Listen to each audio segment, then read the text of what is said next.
ರಾಜ್ಯದಲ್ಲಿ 1,18,000 ಕೋಟಿ 1,18,000 ಕೋಟಿಗಳನ್ನು ಗ್ಯಾರಂಟಿ ಯೋಜನೆಗಳಿಗೆ ಖರ್ಚು ಮಾಡಿದ್ದೇವೆ.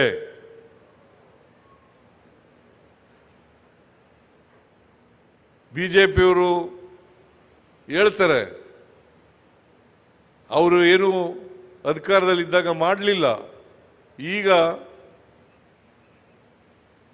ನಾವು ಮಾಡುವಾಗ ಗ್ಯಾರಂಟಿ ಯೋಜನೆಗಳನ್ನು ಮಾಡಿದ್ರೆ ಅಭಿವೃದ್ಧಿ ಕೆಲಸಗಳಿಗೆ ದುಡ್ಡಿಲ್ಲ, ಅಭಿವೃದ್ಧಿ ಕೆಲಸಗಳು ನಿಂತೋಗಿದ್ದಾವೆ. ಇವತ್ತು ಸೇತುವೆ ಉದ್ಘಾಟನೆ ಆಯಿತು. ಈಗ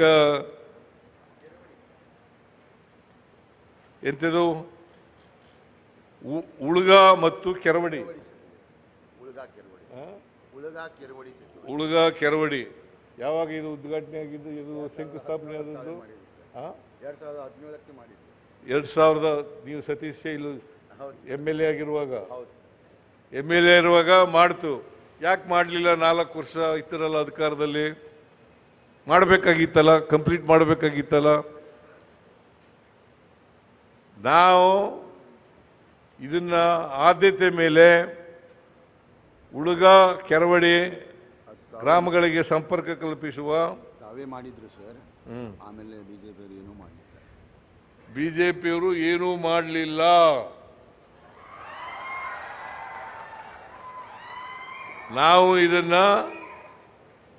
ನಾವು ಇದನ್ನ ಆದ್ಯತೆ ಮೇಲೆ ಪೂರ್ಣಗೊಳಿಸ್ತಕ್ಕಂಥ ಕೆಲಸವನ್ನ ಮಾಡ್ತೇವೆ.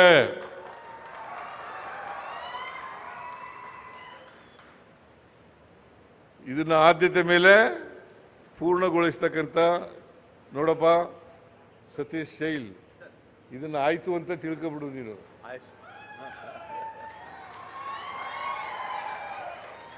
ಇದು ಎಷ್ಟು ದುಡ್ಡು ಆಗ್ತದೆ? 19 ಕೋಟಿ ಶಾರ್ಟ್. 19 ಮಾಡ್ಸೋಣ.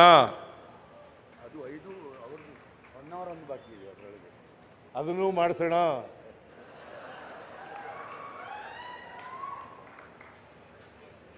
ನನಗೆ ಸಮಯ ಇಲ್ಲ, ನಾನು ಮಾತಾಡಬೇಕು, ಭಾಳ ಮಾತಾಡಬೇಕು ಅಂತ ಅಂದ್ಕೊಂಡಿದ್ದೆ. ಸಮಯ ಇಲ್ಲದೇ ಇರೋದ್ರಿಂದ 5:15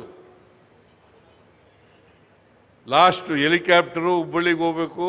ಹುಬ್ಬಳ್ಳಿಯಿಂದ ನಾವು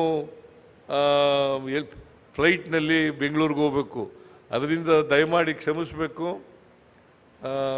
ನಾನು ಹೆಚ್ಚು ಮಾತಾಡೋಕ್ಕೆ ಹೋಗಲ್ಲ. ನೀವೆಲ್ಲರೂ ಕೂಡ ಈ ಆಸ್ಪತ್ರೆ ಇವತ್ತು ಆಗಿದೆಯಲ್ಲ, ಮಲ್ಟಿ ಸ್ಪೆಷಲ್ ಹಾಸ್ಪಿಟಲ್ ಆಗಿದೆಯಲ್ಲ, ಇದರ ಉಪಯೋಗವನ್ನು ಪಡ್ಕೊಳ್ಬೇಕು ಅಂತಕ್ಕಂಥ ಮಾತುಗಳನ್ನು ಹೇಳಿ, ಆದಷ್ಟು ಜಾಗ್ರತೆ.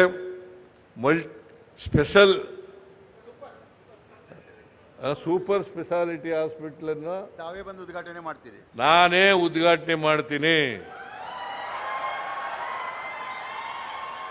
ನಮ್ಮ ಸರ್ಕಾರನೇ ಉದ್ಘಾಟನೆ ಮಾಡ್ತದೆ.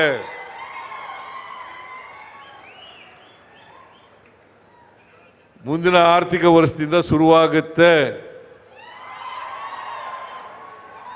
ನಿಮ್ಮೆಲ್ರಿಗೂ ನಮಸ್ಕಾರ. ಜೈ ಹಿಂದ್, ಜೈ ಕರ್ನಾಟಕ.